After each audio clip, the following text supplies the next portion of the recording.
අවසරයි අරිහතුන් වහන්සේ බුද්ධ ශක්තියට අනුගත වීමට දරන උත්සාහයකදී පුද්ගලයෙකු විසින් බුදු පහස ලද ස්ථානයකදී අනුගමනය කළ යුතු ක්‍රියාපිළිවෙත සැකවින් පහදා දෙන්න.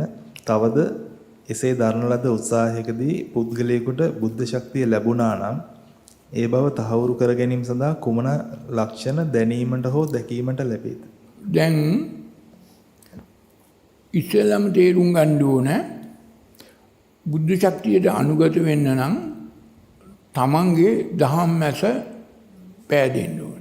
සද්ධා ඉන්ද්‍රිය මතු කරන්න. සද්දස්ස කුල පුත්තස්ස වෙන්න ඕන. සද්දස්ස කුල පුත්තස්ස වෙනවා කියන්නේ දහම් මැස පෑදන්නවා. ධම්ම චක්කුම් උදපාද.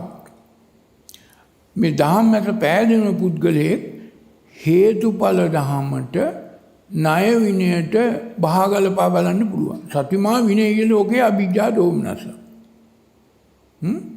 දැන් තමන්ගේ හිතට එන කරුණු හේතුවක්ද ඵලයක්ද කියලා දන්නවා.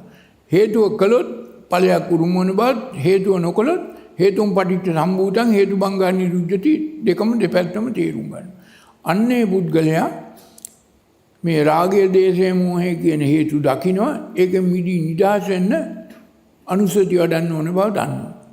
එතකොට අනුසතිය වඩන පුද්ගලයා තුලත් ප්‍රිය දෙයට ඇලෙන හේතු තියෙනවා, අප්‍රිය දෙයට ගැටෙන හේතු තියෙනවා, ප්‍රිය අප්‍රිය අතර මනිනවා. ඒ වැඩි ක්‍රියාත්මක වෙන්නේ මේ අනුසතිය වඩන පුද්ගලයා වෙන විදියට අනුසය ආස් කරන විදියට.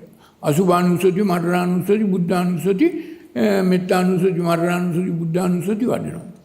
එතකොට ඒ පුද්ගලයා අලුතෙන් හිත කිලුට කර ගැනීම කරන්නේ. ඒ නිසා අර මලකට තට්ටු විරජං වීත මලන් ධම්මචක්කුම් උදපාදි වෙනවා. අන්නේ පුද්ගලයාගේ සද්ධා ඉන්ද්‍රිය මතු වුණා.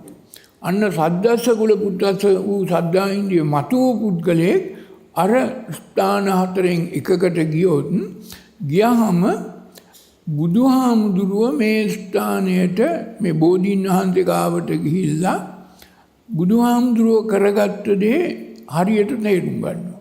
බුදුහාමුදුරුවොත් ඔතෙන්දී ওই බෝධීන් වහන්සේ ගාවදී නික්ලේශී තත්වයට පත් වුණා.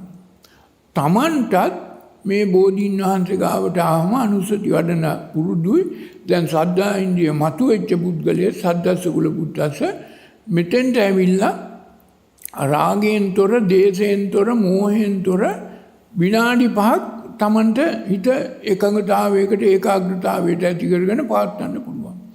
අන්නේ අවස්ථාවේ අර සියලු බුදුවරුන්ගේ නාමකාය, මනෝමය කාය ශක්තිය තමන්ට අනුගත වෙනවා.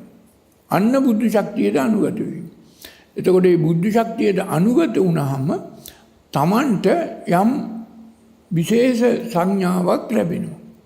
තමන්ට මේ මොහොතේ යමක් තේරුම් ගන්න පුළුවන් වෙනවා. එක එක අයට එක එක විදිහේ සංඥා ලැබෙනවා.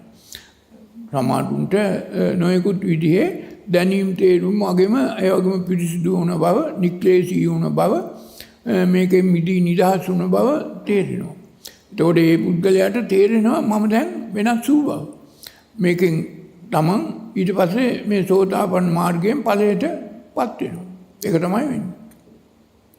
එතෙන්දී ඒක ප්‍රත්‍යවේක්ෂා ඥාන පහ තමන්ටම තේරුම් ගන්න පුළුවන් වෙනවා.